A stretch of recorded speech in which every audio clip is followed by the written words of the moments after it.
Hello YouTube, Fiona Corwin.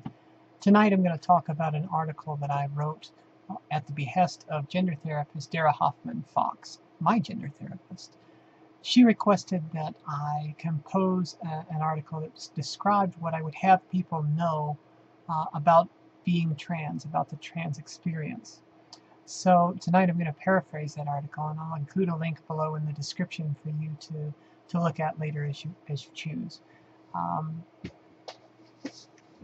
I knew, as many trans people do, at a very young age that I was a girl. I also knew at a very young age that that was an unpopular place to stand.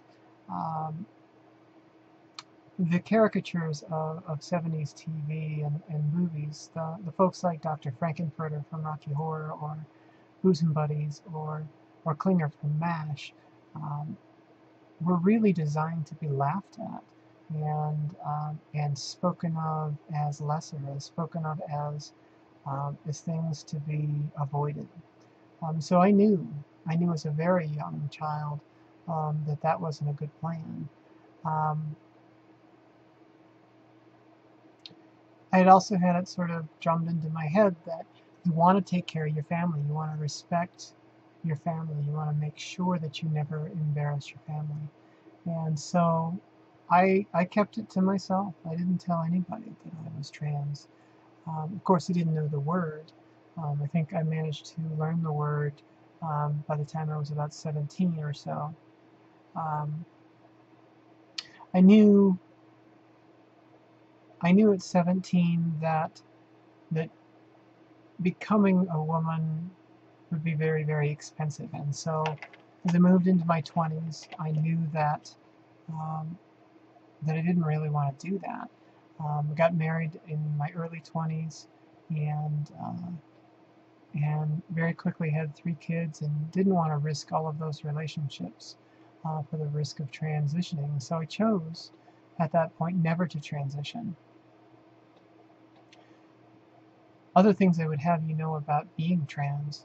As a child, I begged and I pleaded and I wished and I hoped on a nightly basis that I would wake up as a girl. As I got a little older, I began to understand sort of the inherent impracticality behind that, and instead began to wish for the ability to be a woman, be a girl, when I chose to be. I have a list of things here that I put in the article that I'll read you. I didn't choose to be trans. I don't know who would choose that. I did, however, choose to transition. I am a woman, and I was a woman when y'all thought I was a man. Genitals are not the determining factor of gender. They're rather the determining factor of sex, and really not even that holds true in all cases. I do feel it every time people are uncomfortable with me, and it hurts. Nobody likes to be avoided or ignored. I'm not a freak, I'm not a deviant, I'm not a drug addict, I'm not an alcoholic, I'm not a scumbag. Insert your favorite slur. I'm just not that. I love my kids. I will always be their daddy. I may prefer that they call me mama, but I will not choose for them which box they choose to put me in. In my desire to be compassionate, I sometimes fail to honor myself, instead choosing your comfort over my self-expression. The soul that inhabits this body is the same as it ever was, the same as yours. I don't want your pity. Pity is really just another way to call me freak without actually saying so.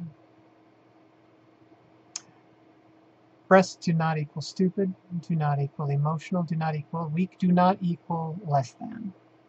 I do remember when you respected my opinion. Withdrawing in fear from our friendship damages both of us. Passing as a woman is really about never having to fear being treated as anything other than a woman. Respect matters. How I feel about my genitals is none of your business. How I intend to conduct my life as a sexual being as a woman? Again, none of your business. That I am choosing to stay with my wife doesn't necessarily make her a lesbian. I do need to feel touch. You may not, however, touch any part of my body without my express consent. Polite, considerate questions will always be answered. I am not a militant. If you forget my name or use the wrong pronoun, correct yourself and move on.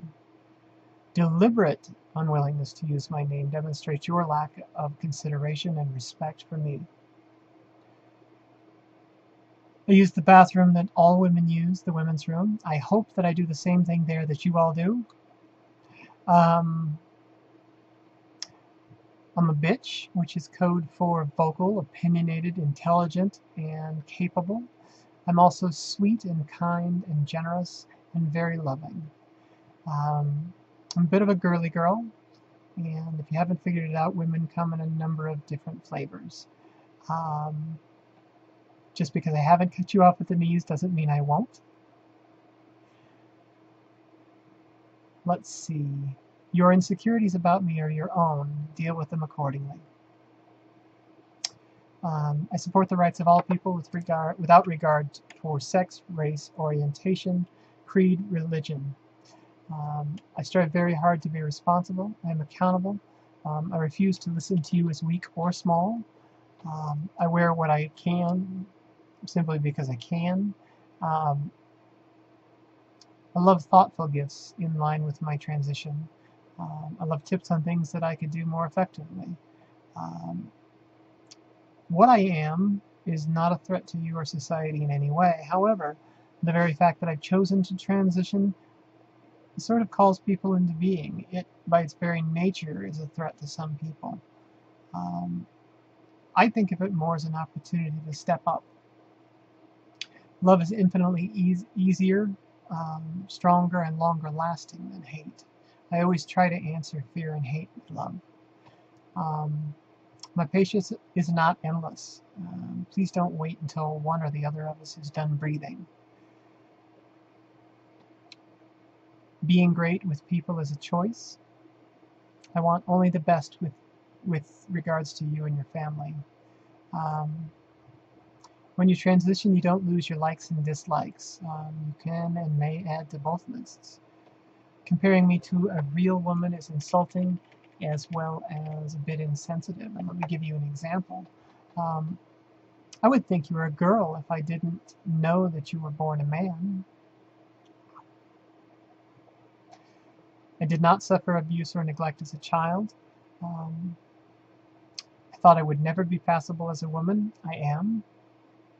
And finally, I seriously underestimated the kindness of the people, the amazing people in my life. You hear so often about how people have lost everyone they ever loved or cared about as a consequence of transitioning, and that wasn't my experience. In fact, I experienced such an outpouring of love and support that I was driven to tears on many an occasion. People are amazing, and while there have been some people who have quietly withdrawn because they're unwilling or unable to deal with this, they are definitely in the minority.